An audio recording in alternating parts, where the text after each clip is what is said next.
Saya ada kok. Mampir aja ke beranda saya. Lihat nanti di situ ada juga kolektor. Ya, seperti itu. Saya minta kerjasamanya ya teman-teman ya. Oke, kita kasih naik ada Anugrah Nus Anantara.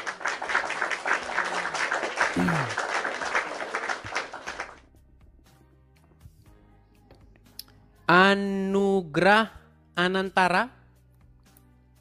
Silahkan nyalakan kamera Anda. Ya, Anugrah Anantara. Ya, selamat siang Bang Anugrah. Apa kabarnya Bang? Kemarin sudah pernah naik sini kalau nggak salah Bang. Beberapa bulan yang lalu kalau tidak salah. 2-3 bulan. Oh, udah lama. Ya, gimana? Masih Islam juga atau bagaimana? Alhamdulillah. Masih Islam. Astaga. Sudah lama nonton Edis TV, tapi kok masih Islam? Sungguh Anda nekat yang nyata kalau begini Bang. Bulan sih tidak ikutin. Baru sekarang lagi baru buka-buka TikTok baru dapat Edis. Sebulan berhenti. Oh, pantesan. Oke, Bang. Bang. Kenapa Anda ini masih saja nekat percaya sama Muhammad? Sementara orang yang menggunakan akal sehat dan nalarnya mempelajari ajaran Muhammad, maka dia akan meninggalkan ajaran Muhammad tersebut.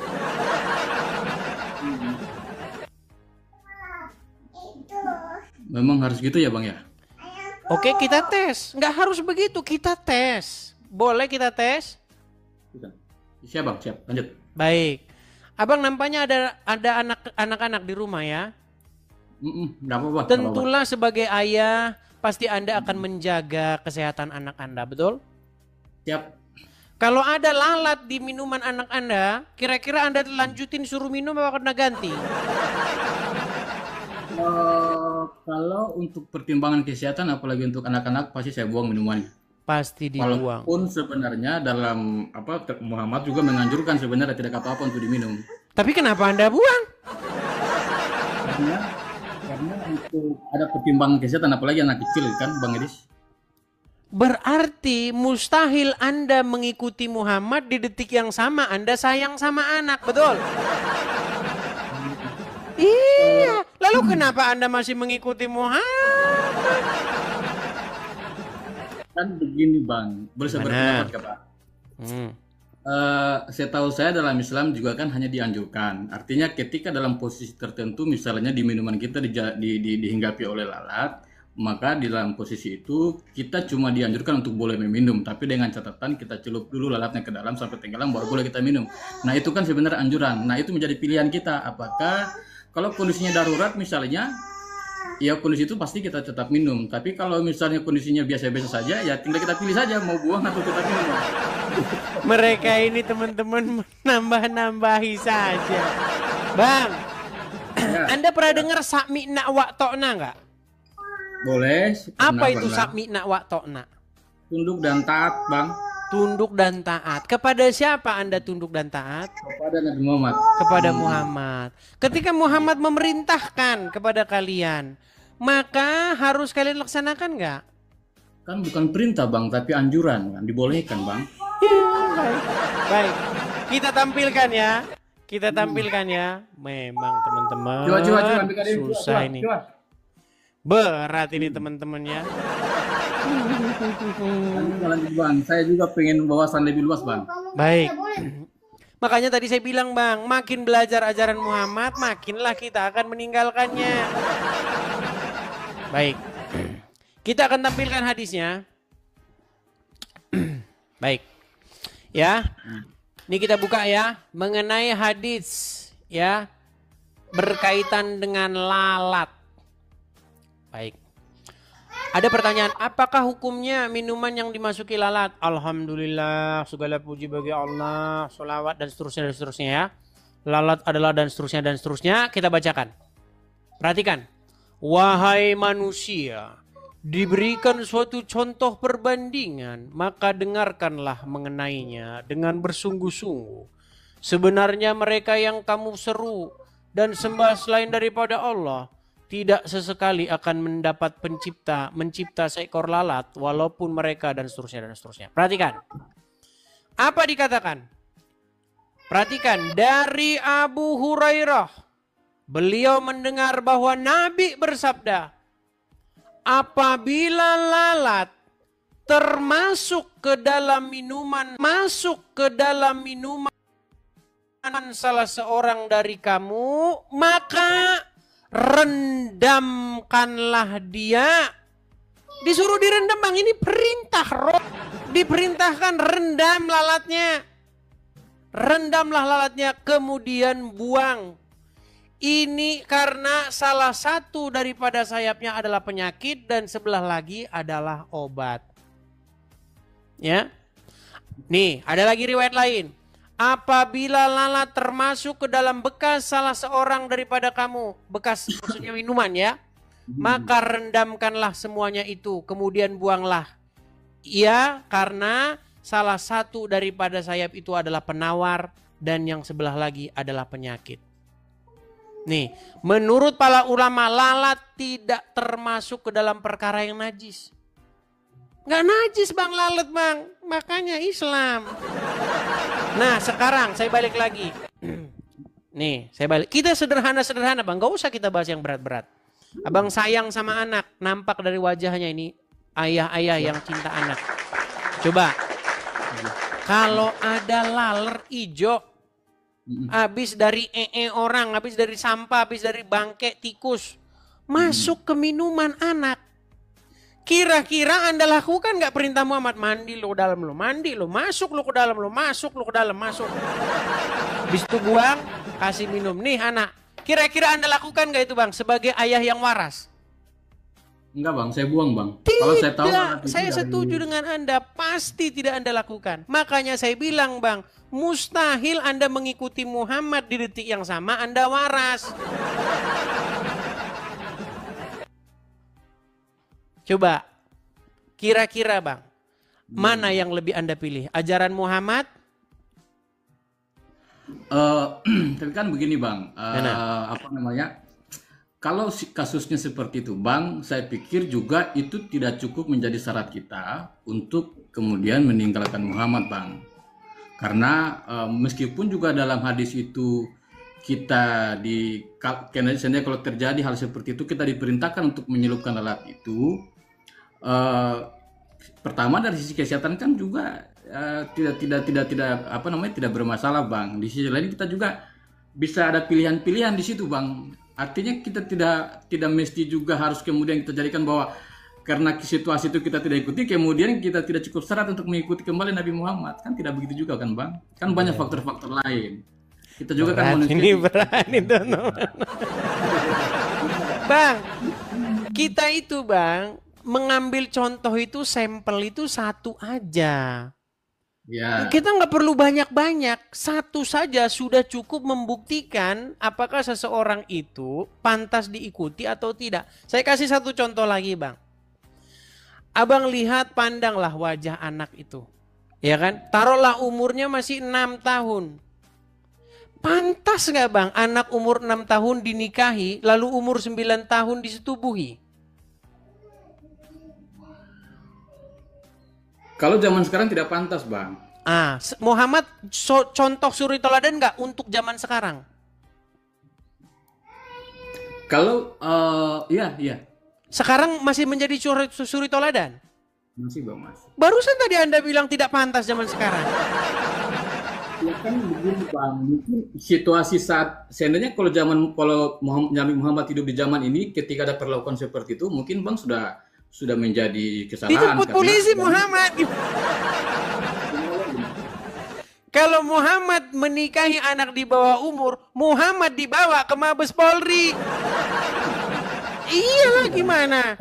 Makanya saya bilang kalau situasi itu terjadi di zaman sekarang sudah pasti Muhammad sudah tidak menjadi suri tauladan lagi karena sedangkan apakah Muhammad itu suri tauladan sepanjang masa atau tidak? Ya, sebagai Rasulullah yang diutus oleh Tuhan untuk menyebarkan agamanya kepada umat Muslim, ya kita menjadikan suri tauladan. Barusan Anda bilang katanya tidak pantas diikuti zaman sekarang. Bagaimana ini? Begini bang. Gimana? Begini. Nabi Muhammad kan hidup di zaman yang berbeda dengan kita sekarang ya. Kemudian kedua, Nabi Muhammad juga itu manusia. Nah, di zaman dulu kira-kira banyak yang dilakukan di zaman dulu yang kemudian tidak relate di zaman sekarang. Nah, di posisi itu kita sebagai manusia berakal, kita bisa memilah apakah yang dilakukan di zaman Muhammad di zaman dulu ketika sudah tidak relate di zaman sekarang, apakah masih bisa kita lakukan atau tidak? Tentu tidak. Tetapi kemudian bukan berarti menggugurkan Nabi Muhammad sebagai suri teladan kita sebagai Nabi Muhammad, tidak. Karena ajaran Nabi Muhammad itu kan banyak, Bang. Banyak yang bisa kita serap, yang bisa kita amalkan. Kalau misalnya ajaran-ajarannya yang kemudian yang dianggap sudah tidak relate di zaman sekarang, kita bisa memilih, Bang. Sebagai manusia yang berakal, Bang, saya akan lakukan itu. Baik, artinya Anda setuju bahwa ajaran-ajaran yang dilakukan oleh Muhammad tidak relevan lagi untuk manusia yang hidup sekarang? Untuk beberapa ya, Bang. Untuk beberapa, artinya ya, Bang, ya. Oke. Artinya Muhammad tidak bisa lagi dikatakan sebagai sepenuhnya suri tauladan untuk manusia yang hidup zaman sekarang. Sepenuhnya sebagai suri tauladan. Dia tetap menjadi suri tauladan, tapi beberapa yang kalau dia suri tauladan artinya apa yang dia kerjakan itu kalau ditiru oleh orang zaman sekarang masih relevan. Contoh. Ada orang berumur 55 tahun. Okay. Dilihat ada anak kecil umur 6 tahun. Dinikahinya. Umur 9 tahun ditidurinya. Apakah pantas itu dilakukan zaman sekarang? Nggak pantas, Bang. Nggak pantas.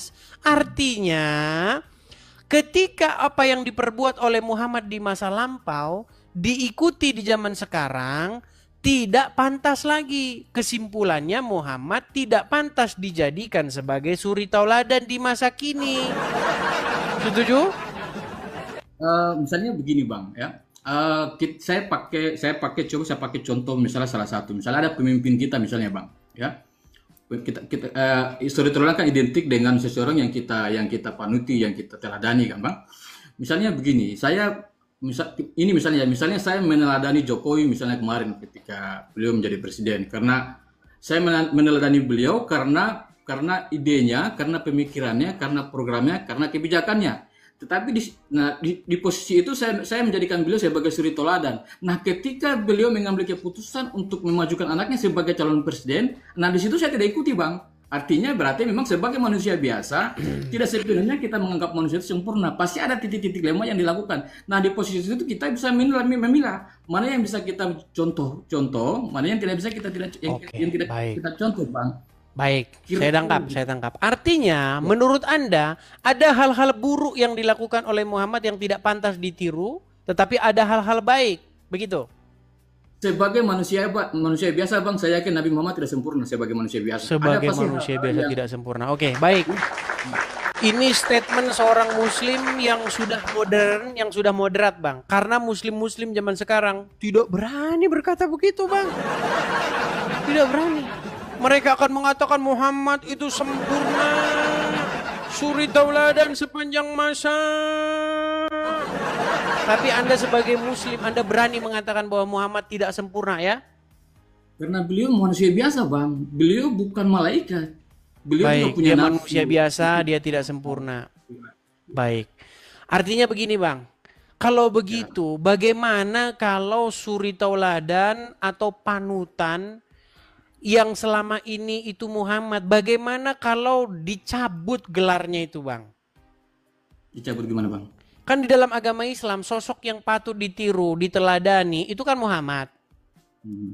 Nah, bagaimana kalau gelarnya itu dia sebagai sosok suri tauladan itu dicabut dan digantikan oleh Isa? Posisi itu, Bang, saya pertama tidak punya kapasitas untuk mengatakan itu, Bang. Yang bukan saya ide. Sudut pandang Anda? Sebagai manusia yang beragama Islam, saya, Bang, masih menganggap Nabi Muhammad sebagai panutan kita, karena ajaran-ajarannya yang Kami anggap Oke. itu Yang lebih pantas yang menjadi lebih pantas untuk dijadikan panutan, yang suci atau yang salah? Kalau dalam konteksnya antara Muhammad dengan Isa, Bang, apa namanya, Isa, apa Yesus ya, Isa ya, Bang. Isa, kami sangat memaniti beliau sebagai salah satu utusan Allah menurut agama kami, Bang. Baik. Jadi Gini, Bang. tidak ada perbedaan antara, minta maaf ya, tidak ada perbedaan antara Nabi Isa dengan Muhammad, karena mereka sama-sama utusan Tuhan yang hidup di zamannya, dan ajarannya sampai sekarang masih berkembang di seantero dunia. Bahkan kami Muslim pun disuruh untuk belajar Injil, disuruh untuk mengimani Nabi Isa. Baik, saya tanggapi ya Bang ya, saya tanggapi. Tadi pertanyaan saya belum Abang jawab. Pertanyaan saya itu begini. Manakah yang lebih pantas diikuti atau menyandang gelar sebagai suri tauladan? Yang berbuat dosa atau yang tidak berbuat dosa? Kalau dalam kapasitas manusia biasa, Bang, susah, Bang, kita mau menentukan bahwa seseorang tidak berdosa dan... Oke, apakah menurut Al-Quran sosok Isa itu berdosa? Kalau itu saya minta penjelasan, Bang. Baik, belajar dia sama saya. Baik. Menurut Al-Quran di dalam surat Maryam ayat yang ke-19, mungkin Abang bisa cek? Oh, enggak, iya, boleh. Dapat bacakan aja, Bang. Baik, di dalam surat Maryam ayat yang ke-19 dikatakan di situ ketika Maryam berkata, ya, kemudian dijawablah oleh malaikat yang datang kepada Maryam di situ, dikatakan innama ana rasulu rabbiki, ya kan? Sesungguhnya saya ini adalah seorang rasul, utusan dari Tuhanmu. Li ahabalaki gulaman zakiya. Untuk memberikan kepada kamu seorang gulam, anak laki-laki yang suci. Jadi menurut Al-Quran sosok Isa itu suci. Bahkan kata Muhammad, seluruh manusia yang lahir ke dunia ini menangis karena disentuh oleh setan. Nah, kata Muhammad. Padahal kalau dalam kedokteran, kalau bayi tidak menangis bahaya. Bahaya kalau baru keluar, kalau nggak nangis itu harus dipacu biar dia nangis. Tapi kalau kata Muhammad itu karena disentuh setan. Satu lagi sebenarnya alasan memang kalau ngikutin ajaran Muhammad ya memang makin aneh aja gitu. Baik, kita nggak usah bahas medisnya dulu, tapi kita bahas mengenai spiritualitasnya dulu ya. Kata Muhammad, hanya sosok Isa yang tidak disentuh oleh setan. Jadi dua ayat itu di dalam hadis dan di dalam Al-Quran membuktikan bahwa sosok Isa itu adalah sosok yang suci, tidak berdosa. Sementara sosok Muhammad sendiri, Abang sudah akui dia berbuat dosa, dia melakukan hal-hal yang salah. Maka menjadi pertanyaan logisnya, kesimpulan logisnya, yang manakah yang harus menyandang gelar sebagai suri tauladan? Yang berbuat kesalahan atau yang tidak berbuat kesalahan? Yang mana yang harus lebih pantas untuk ditiru? Saya tanya Abang, apakah Isa itu manusia biasa atau apa, Bang? Kita jangan bicara ke sana dulu, Bang. Nanti lari kemana-mana bahasan kita. Saya mau bangun konstruksi berpikir, Bang. Kalau misalnya diperbandingkan antara Muhammad dengan Isa, kalau dalam konteks mereka berdua adalah manusia biasa yang diciptakan oleh Tuhan, maka saya sebagai umat tidak bisa membenturkan keduanya. Keduanya sama-sama saya menjadikan tidak saya benturkan, Bang. Yang saya ingin ini kan misalnya sebagai Tuhan, maka tidak apple to apple diperbandingkan antara Isa dengan Nabi Muhammad, karena menurut Nasrani Isa adalah Tuhan, kemudian versi kami Muhammad adalah manusia biasa, Bang. Ya. Nah itu dulu yang jadi gini, Bang, sebelum kita ke sana, yang ingin saya utarakan begini, yang lebih pantas ditiru, diikuti, yang cacat atau yang sempurna? Kalau pertanyaan logikanya seperti itu, kalau secara umum maka yang pantas diikuti adalah yang lebih sempurna. Secara Jadi makanya Bang, secara logis maka sebenarnya lebih pantas sosok Isa dijadikan suri tauladan ketimbang Muhammad. Setuju? gimana Bang? Aduh, berat ini statement berat. Maka secara logis, maka seorang muslim yang sejati, dia lebih pantas mengikuti sosok Isa ketimbang Muhammad, betul? Kalau sosok Isa sebagai, sekali saya bilang Bang, kalau sosok Isa yang dimaksud sebagai manusia, Bang, mengalir saja Bang, jangan takut Iya, sama iya. penonton. Makanya Karena saya ingin penonton ini menjelaskan, kebanyakan malah mereka tidak lebih tahu daripada Anda, gitu loh. Bang. Jangan Makanya kan ikuti saya- penonton. Enggak, saya ingin menjelaskan pilihan saya, Bang. Kalau sosok Isa yang dianggap ini sebagai manusia biasa, ciptaan Tuhan juga, maka saya tidak bisa memilih karena keduanya adalah makhluk yang memiliki keistimewaan diciptakan oleh Tuhan. Tapi kalau misalnya saya ikut pemikiran Bang Edis bahwa Isa ini adalah Tuhan dengan Nabi Muhammad, maka sudah pasti posisi keduanya itu berbeda, Bang. Nah, itu tidak bisa apple to apple. Mestinya Nabi Muhammad disandingkan dengan manusia siapa misalnya yang punya kelebihan yang sama, katakan sama-sama manusia, kemudian kita beda keduanya. Apakah Baik, kita coba bandingkan Muhammad dengan Paulus ya. Baik. Gini Bang, coba Bang, kalau kita baca literasi tentang Paulus dan juga tentang Muhammad, setelah Muhammad jadi nabi, Ya, kita bahas sebelum Muhammad jadi nabi. Sebelum Ya. Muhammad jadi nabi Bang, berapa istrinya Bang? banyak. Sebelum jadi nabi. Sebelum Muhammad jadi nabi, dia punya istri berapa? Khadijah ya. Berapa dia punya istri? Satu, Bang. Setelah dia jadi nabi? Ada beberapa lagi. Ada banyak. Sebelum Muhammad jadi nabi, adakah pernah wanita-wanita boleh menyerahkan diri kepada dia? Enggak ada. Setelah dia jadi nabi, perempuan-perempuan boleh nggak menyerahkan diri kepada Muhammad?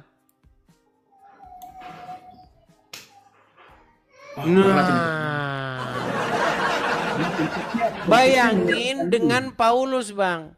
Sebelum Paulus jadi rasul dan setelah Paulus jadi rasul, ada nggak Paulus setelah dia jadi rasul dia mengoleksi istri? Nggak ada. Nah, kan kemudian pertanyaannya begini, Bang, apakah beristri lebih dari satu itu perbuatan yang tercela atau tidak? Kan itu di zaman itu, Bang. Baik. Sekarang begini. Apakah beristri lebih dari satu itu perbuatan yang tercela atau tidak? Maka kita harus tarik dulu motivasinya. Motivasinya itu apa? Ya kan? Nah, kalau Muhammad di dalam surat Al-Ahzab ayat 51 itu dia bukan berbicara mengenai soal pernikahan, tetapi berbicara soal bagaimana wanita itu boleh menyerahkan dirinya. Gak ada di situ dinikahkan. Menyerahkan dirinya beda dengan menikahi loh. Makanya Muhammad itu diberikan hak-hak istimewa. Hak istimewa Muhammad itu salah satunya adalah jika mata dia memandang seorang wanita dan dia menginginkannya, maka wanita tersebut harus menjadi milik dia. Walaupun ya bahwa perempuan itu sudah punya suami, si suami itu harus menceraikan dia. Nah itu gimana seperti itu. Jadi bukan masalah beristri banyak atau tidak. Di dalam Bible banyak tokoh-tokoh yang beristri banyak. Yakub itu istrinya 4. Ya kan? Banyak yang istrinya lebih dari 1. Tapi tidak pernah itu dikatakan sebagai sesuatu yang bernilai positif di dalam Bible. Bahkan beristri banyak itu identik dengan hal-hal yang negatif. Ada dalam hukum Taurat itu dikatakan janganlah seorang raja itu beristri banyak. Sekarang begini Bang, apakah di Kristen itu apakah Nabi Isa dulu tidak memiliki satu istri Bang? Isa. Tidak ada literasi, tidak ada literatur di dalam Bible bahwa Yesus itu memiliki istri. Oke. Kita jadi ngelantur kemana-mana kan, karena saya ikuti jadi ngelantur kemana-mana. Pokok bahasan kita bukan itu Bang, jadi makin gak jelas kita. Enggak kan abang tadi menyampaikan bahwa beristri lebih dari satu itu bukan itu bahasan kita Bang. Yang menjadi tema kita dari tadi itu adalah bagaimana ketika Anda sungguh-sungguh mengikuti ajaran Muhammad, betul-betul mendalami ajaran Muhammad, pastilah di detik yang sama Anda akan meninggalkan ajaran tersebut. Dan Anda sudah mengiyakan, sudah mengkonfirmasi itu. Bagaimana ketika lalat masuk ke minuman anak Anda, maka Anda tidak lakukan sesuai dengan perintah Muhammad, mencelup-celup lalatnya ke dalam, lalu memberikan minum itu kepada anak Anda kan? Tidak Anda lakukan kan itu? Ya. Nah, itu menjadi bukti apa? Itu menjadi indikator apa? Itu indikator, bukan berarti kita tidak mengikuti Muhammad lagi, Bang. Duh gimana sih? Bang, Muhammad bilang jikalau lalat masuk ke dalam minumanmu, maka rendamlah lalat itu, celupkan ke dalamnya. Lalu lalatnya dibuang, karena di dalam sayap lalat itu ada obatnya, ada penawarnya. Nah lalu airnya diminum, lalu Anda tidak lakukan. Kenapa Anda tidak lakukan? Karena Anda menentang ajaran itu. Betul tidak? Begini Bang, konteks menentang dalam kasus itu Bang sebenarnya. Makanya saya bilang begini, saya kan tertarik dengan temanya Bang ini. Jadi seolah semakin kita memperdalam agama Islam itu, memperdalam ajaran Nabi Muhammad, kita semakin kuat untuk meninggalkannya. Maksud saya begini, jangan kasih kasus contoh yang remeh-temeh begitu Bang. Maksud saya, kalau contoh kasus itu, karena banyak pilihan-pilihan kita di situ. Kita tidak cukup, logika kita mengatakan tidak cukup bahwa kalau kasus itu kemudian kita anggap jadikan dasar untuk meninggalkan ajaran Nabi Muhammad. Yang remeh. Baik. Masalahnya begini Bang. Saja, Bang. Kemudian kita mau tinggalkan Nabi Muhammad, kan itu ada pilihan-pilihan Bang. Kita bisa menentukan. Kalau dalam konteks saya pribadi Bang, biasa kalau kita lagi nongkrong ngopi-ngopi begitu datang lalat, biasanya kita celupkan, saya minum kembali Bang, tidak ada masalah. Buset. Berat. Sama kan begini Bang, kalau contoh itu dipakai Bang, maka banyak contoh-contoh yang lain yang mirip-mirip dengan logikanya Bang Edis. Misalnya begini, kayak ayam itu kan kita tidak tahu makan apa. Kadang-kadang terus tapi kita makan itu enak sekali tuh Bang. Tapi kita tidak sadar bahwa ayam itu kadang-kadang memakan kotorannya sendiri, memakan kotoran sapi. Begitu juga binatang-binatang yang lain Bang, tidak bisa kita prediksi makanan mereka. Kalau itu kita jadikan contoh logika yang Abang pakai lalat tadi itu. Maksud saya, pakai logika yang lebih berat Bang, biar kita berpikir berat. Itu sebenarnya Anda sudah nggak nyambung di situ Bang. Gimana Bang? Nggak nyambung gimana? Kita nggak nyambung sebenarnya. Yang kita bahas ini itu mengenai lalat, bukan mengenai ayam. Saya kan Bang hanya memperbandingkan logika yang lain. Kalau yang dipakai lalat. Baik, kita kasih satu contoh lagi. Yuk, kita kasih satu contoh. Oke. Baik. Abang tahu kencing? Tahu. Anda pernah dengar Muhammad nyuruh orang minum kencing hewan? Oh, kencing onta itu ya? Oke, menurut Abang gimana itu penjelasannya Bang? Iya, saya tanya Anda. Kira-kira Anda mau nggak minum kencing onta? Nggak mau lah. Nggak mau. Tapi itu adalah sunnah Rasul, anjuran Muhammad. Bagaimana? Nah, sunnah itu kan Bang, boleh dilakukan, boleh tidak Bang. Itu yang saya maksud. Oke, berarti ketika Anda tidak mau, berarti Anda menentang ajaran itu, betul? Bukan menentang, karena bukan menentang. Memang sulit ngomong orang Muslim. Harus disediakan lagi deh kolgen. Bang, Kalau Anda tidak mau, sunnah itu dengan hadis Bang artinya berbeda. akal Anda, naluri Anda mengatakan tidak. Iya. Ketika Anda mengatakan tidak, sesungguhnya Anda sedang membantah ajaran Muhammad itu. Bagaimana sih Anda ini? Oke, yang lain lagi. Jangan itu lagi. Gini, kalau Anda ketemu cicak, apa yang harus Anda lakukan sesuai dengan ajaran Muhammad?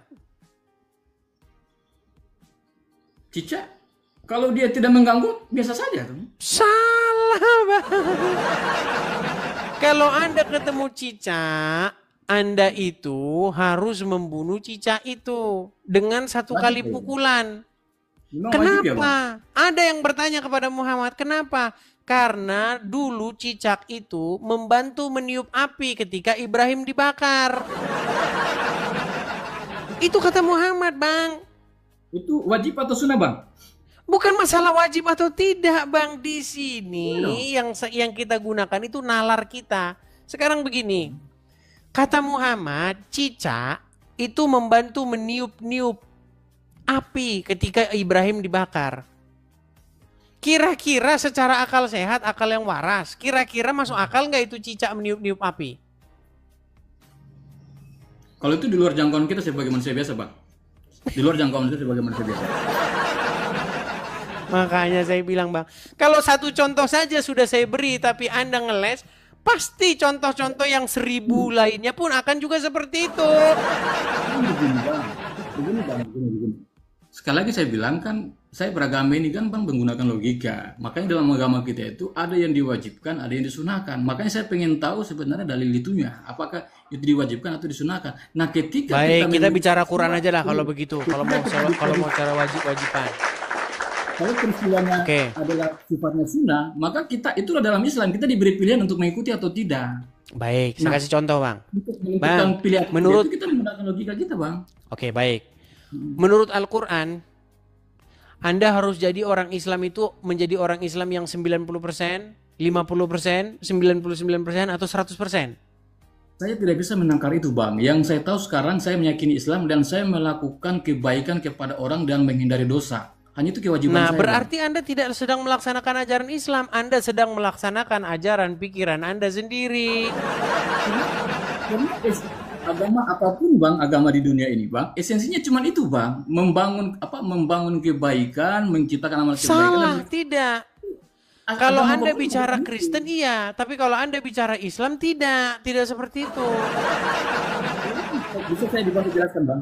Baik, tadi Anda mengatakan kalau dalam Quran, kalau dalam hadis kan itu kan sunnah, anjuran-anjuran. Ya anjuran Muhammad itu ya harus dilaksanakan. Gimana?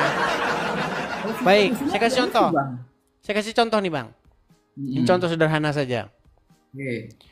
Di dalam Quran surat Al-Baqarah ada satu ayat berkata, maka jadilah kamu seorang Islam yang kafah. Tahu apa arti kafah, Bang? Apa totalitas ya? Totalitas. Kira-kira mungkin seperti itu. Tidak boleh jadi orang Islam setengah-setengah, betul? Oke. Berarti wajib nggak itu hukumnya menjadi Islam yang kafah? Wajib. Wajib. Baik. Kalau ada orang yang dia Islam, di detik yang sama dia harus melaksanakan perintah Allah, betul? Oke. Perintah Allah untuk taat sama Rasul, betul? Oke. Oke, apa kata Rasul? Jika Terkait apa? kamu bertemu dengan Yahudi dan Nasrani di jalan, apa yang harus Anda lakukan menurut Muhammad?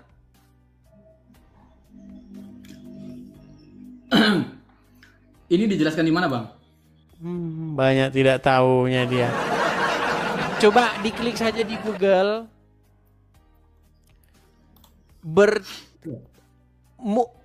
Hukum bertemu dengan Yahudi dan Nasrani di jalan, maka harus mendesak mereka ke jalan yang sempit. Bahkan memberi salam pun tidak boleh. Mana Anda ini? Coba Anda baca. Tapi begini, Bang, boleh saya kasih penjelasan, Bang? Ya, sebelum kasih penjelasan dibaca dulu, coba. Hukum bertemu Yahudi dalam Islam adalah diperbolehkan. Islam tidak melarang umatnya untuk berinteraksi, bermuamalah, atau bahkan berteman dengan orang dari agama lain termasuk Yahudi. Ya. Dalam Al-Quran, Allah tidak melarang kamu berbuat baik dan berlaku adil terhadap orang-orang yang tidak memerangimu dalam urusan agama dan tidak mengusir kamu dari kampung halamanmu. Sesungguhnya Allah mencintai orang-orang yang berlaku dan adil. Gimana, Baik. Bang? Menurut Al-Quran, apakah orang-orang Yahudi itu musuh orang-orang Islam? Ayat ini menunjukkan bahwa umat Islam diperbolehkan untuk berbuat baik dan adil kepada siapa saja, termasuk orang-orang yang berbeda agama.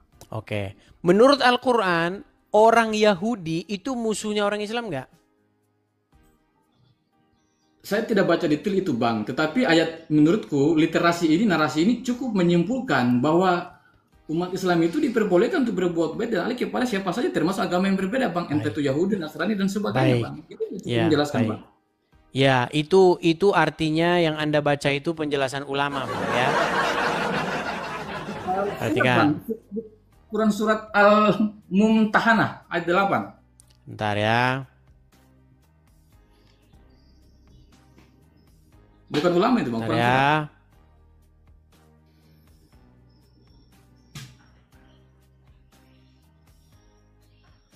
Coba Anda buka Quran surat Al-Maidah ayat yang ke-82.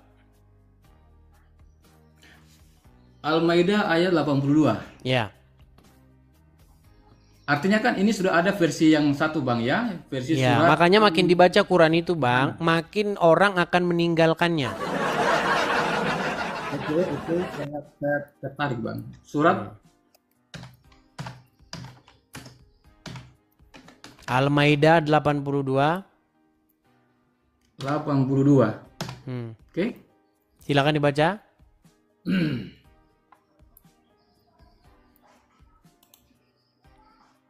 Jangan dalam hati, Bang.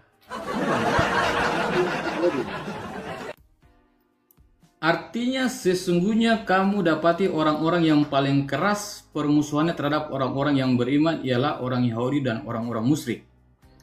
Dan sesungguhnya kamu dapati yang paling dekat persahabatannya dengan orang-orang beriman ialah orang-orang yang berkata sesungguhnya kamu ini orang Nasrani. Yang demikian itu disebabkan karena di antara mereka itu dalam kurung orang-orang Nasrani terdapat pendeta-pendeta dan rahib-rahib. Karena sesungguhnya mereka tidak menyombongkan diri. Baik. Coba baca lagi yang ayat yang pertama tadi, yang bagian awal, paragraf yang bagian atas. Sesungguhnya kamu dapati orang-orang yang paling keras permusuhannya terhadap orang-orang yang beriman ialah orang-orang Yahudi dan orang-orang musyrik. Menurut Al-Quran, orang-orang Yahudi memusuhi orang-orang beriman nggak? Ya, menurut Al-Quran Al-Maidah 82 seperti itu, Bang. Iya. Terus gimana, Bang? Nah, terhadap orang-orang yang memusuhi agama Islam, apa yang harus dilakukan?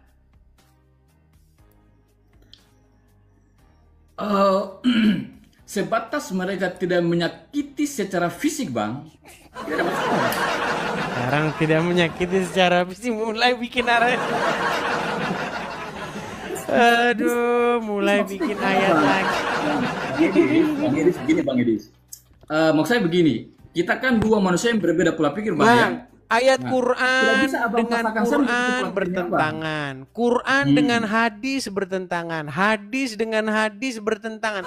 Semuanya bertentangan, Bang. Makanya saya bilang makin belajar agama Islam, sebentar lagi orang itu pasti murtad.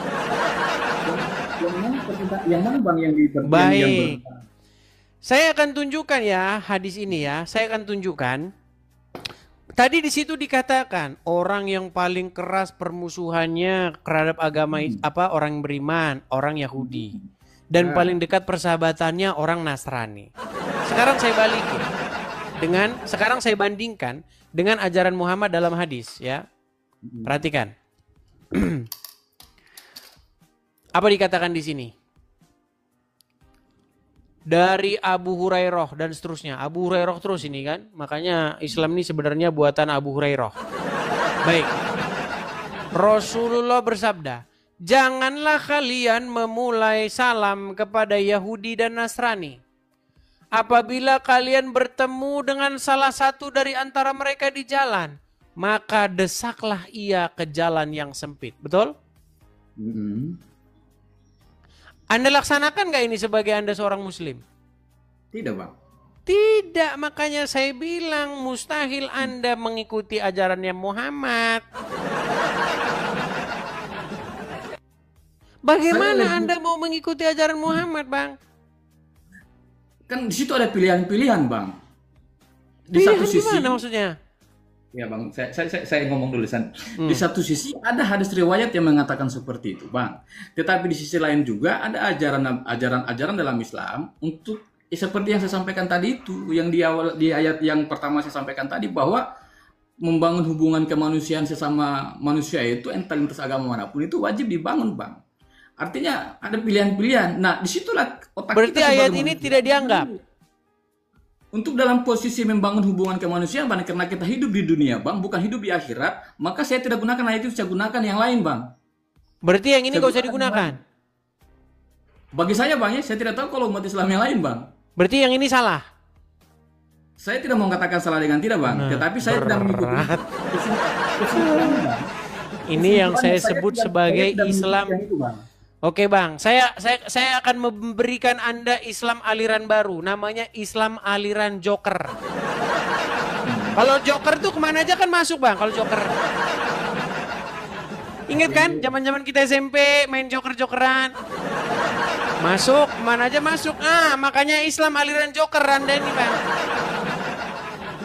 Dikasih hadisnya, itu nggak bisa. Kan ada beberapa pilihan, Bang. Kita kan tidak Susah bisa- ini kalau begini, Bang. Sedangkan Al-Quran mengatakan orang yang paling keras permusuhannya terhadap orang beriman itu Wahyudi. Bahkan ada hadis yang mengatakan kalau kalian bertemu dengan Wahyudi maka bunuhlah mereka. Sampai-sampai batu bahkan akan membantu kalian untuk membunuh Wahyudi. Mau saya tunjukkan hadisnya? Silakan, Bang. Baik, saya tunjukkan ya.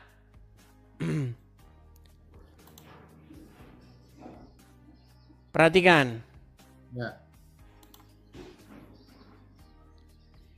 Kalau kalian baca hadis ini adalah sebuah hadis yang bagaimana ini kalau dibaca akan membahayakan hubungan kalian dengan Wahyudi.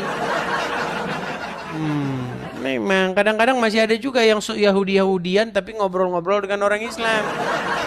Contohnya siapa? Contohnya itu yang si gondrong yang Yahudi KW-KW itu, apa namanya? Lupa saya namanya itu siapa? Siapa namanya itu teman-teman yang di acara podcastnya Donditan? Duh, lupa saya namanya. Billy Wahyudi. Baik nih, saya kata dibacakan di sini. Nih. Perhatikan ya. Sungguh, aku akan mengeluarkan orang-orang Wahyudi dan Nasrani dari jazirah Arab sehingga aku tidak meninggalkan di dalamnya kecuali seorang muslim. Nih ajaran Muhammad nih, Pak. Nah, saya teruskan lagi. Perhatikan. Saya akan bacakan bagaimana hadisnya berisi nih. Tidak akan tiba hari kiamat hingga kaum muslimin memerangi orang-orang Wahyudi dan membunuh mereka hingga seorang Wahyudi bersembunyi di balik batu dan pohon. Kemudian batu dan pohon berkata, "Wahai muslim, wahai hamba Allah, orang Wahyudi ada di belakangku, kemarilah bunuhlah dia, kecuali pohon Qorqod, karena ia adalah pohon orang Wahyudi." Makin halu Muhammad nih, Bang. Katanya kalau pohon Qorqod nggak ngasih tahu. Aduh, Bang. Ini pohon Qorqod ini kok bisa? Kalau pohon Qorqod, pohonnya orang Wahyudi ini bagaimana? Makanya saya bilang, Bang, sekarang ini begini loh. Kita ini kan pakai nalar saja, nalar. Memang Makanya, Bang, Anda akui nggak banyak hal-hal yang nggak masuk akal ajaran Muhammad? Anda akui nggak kalau Anda baca hadis itu? Saya akuin, Bang. Iya, lalu tapi kenapa Anda masih nekat jadi orang Islam?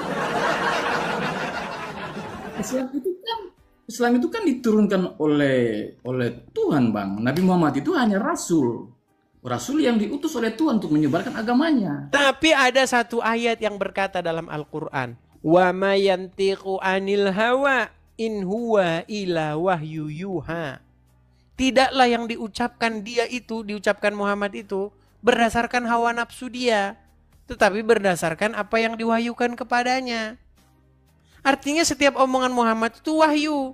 Dan wahyu itu Anda katakan sebagai hal-hal yang tidak masuk akal. Maka tepatlah gelar saya yang saya berikan kepada Anda adalah Islam Joker. Susah. Intinya saya sekarang beragam secara spiritual, saya beragama Islam, kemudian saya menjalankan kehidupan saya dengan baik, tidak menyakiti orang lain, tidak membuat orang lain. Tapi itu aja Bang kesimpulannya. Bang, Kalau saya suka Bang. Anda menjadi seperti itu saya suka, tapi tidak boleh Anda mengatakan bahwa Anda masih Islam. Tidak mungkin seseorang menyangkal Muhammad di detik yang sama dia ngaku Islam, itu nggak bisa. Itu sama saja begini Bang. Tidak mungkin Anda mengaku laki-laki, tetapi Anda tidak punya, mohon maaf, tidak punya penis. Mohon maaf. Islam itu tanda bahwa seorang laki-laki, gitu loh. Ini susah ini gimana sih? Islam itu kan cukup kita mengucapkan 2 kalimat syahadat saja Bang, tidak banyak syarat lain Bang. Kata siapa? Yang saya tahu seperti itu. Iya, kata siapa itu? Ya dalam ajaran yang saya temukan seperti itu. Iya, Islam itu kan mengucapkan 2 kalimat syahadat. Informasi itu Anda dapatkan dari siapa? Ya dari guru-guru kita masih kecil kan Bang. Guru-guru dapat dari siapa? Ya mungkin dari guru-gurunya juga kan. Guru-gurunya dapat dari siapa? Dari guru-gurunya lagi. Ujungnya kemana? Ya bisa jadi ke Muhammad kan. Nah, sedangkan Muhammad Anda tidak percaya. Susah ini ngomong. Sedangkan Anda katakan tadi ajaran Muhammad kadang-kadang aneh. Ini bagaimana sih? Susah. Oke lah Bang, mungkin kita lanjutkan lagi ya. Saya suka dengan Anda ini, Anda Islam Joker ini keren ini. Harus siap-siap banyak Paramek, Dekolgen dan paracetamol. Gimana? Prinsipnya kita itu Bang, kita hidup itu tidak perlu terlalu berat-berat. Tidak usah kita dibayang-bayangi dengan Saya setuju dengan Anda. Cuman maksud saya begini, saya setuju dengan Anda. Tapi ketika Anda sudah mengatakan demikian, janganlah Anda katakan lagi bahwa Anda seorang Islam. Karena Anda tidak mengikuti ajaran Muhammad. Seseorang yang tidak mengikuti ajaran Muhammad berarti bukan Islam. Gimana sih Anda ini? Kan di dalam syahadat itu Anda akui Muhammad itu adalah Rasul. Bagaimana Anda akui Muhammad Rasul tapi perkataan Muhammad bukan dari Allah?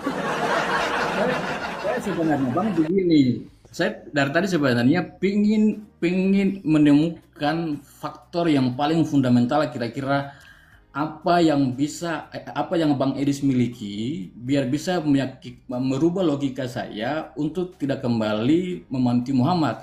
Tapi kan saya lihat data yang dicontohkan cuma lalat saja Bang. Itu Bang, bagi kita orang-orang yang bernalar dan berpikir Bang, tidak cukup Bang. Udah begini, saya sudah tunjukkan banyak pun, itu hasilnya akan tetap sama. Kita itu mainnya main sampel Bang. Kita itu zaman sekarang itu main sampel, bukan main semua kita garap. Sampelnya aja yang kita tunjukkan. Ketika Abang menggunakan sampel itu Bang, menurut saya tidak cukup Bang. Tidak cukup argumentasi Abang untuk membuat saya membalikan pikiran. Ya, saya rasa itu bukan soal saya tidak sanggup, tapi itu soal waktu di mana Anda masih mengalami jet lag. Belum Bang, bisa waktunya belum pas begitu. Bang Edi, saya rasa nanti itu masalah perkara waktu saja Bang. Kalau ada waktu nanti, pasti Anda akan merenungi apa yang saya bilang itu. Kalau sekarang mungkin ya belum. Nggak mungkin lah, Anda udah Islam sejak lahir, tiba-tiba langsung digulingkan begitu saja. Ada proses. Banyak kok perempuan-perempuan juga yang datang ke sini bilang, lama Bang, prosesnya itu panjang. Begitu. Ya. Oke lah, mungkin kita rehat dulu ya Bang ya. Oke Bang, siap. Oke. Terima kasih sudah sharing-sharing Bang. Sama-sama Bang, sama-sama. Besok main-main lagi Bang. Kuturunkan ya Bang ya. Yuk. Anugerah Anantara. Yuk, saya turunkan. Ya, itulah teman-teman ya. Biasanya bukan takut istri, takut penonton. Takut penonton. Makasih Pak Agus Ibrahim. Makasih Pak, makasih. Teman-teman kita rehat ya. Gimana? Rehat dulu ya. Rehat lah. Oke, kita rehat dulu. Semoga nanti kita malam bisa lanjut kembali. Teman-teman jangan lupa ya, follow akun asli saya. Sekali lagi teman-teman ya. Bagi teman-teman yang suka, yang ingin mensupport saya Edis TV, sekali lagi teman-teman, saya ya mengharapkan bahwa saya besok ada tempat sendiri teman-teman untuk berapologet. Karena kalau kita menyewa-nyewa terus sampai 15 tahun, 20 tahun, kita tekor. Iya, kalau ada terus. Iya, kalau sehat terus. Bayangkan kalau sakit tidak bisa kerja, kita harus tidur di mana? Kayaknya teman-teman, saya mengajak kepada teman-teman ya, pemirsa Edis TV yang mensupport acara ini, teman-teman bisa mampir ke profil saya ada, situ ada link untuk kolekte kalau teman-teman ada berkat berlebih.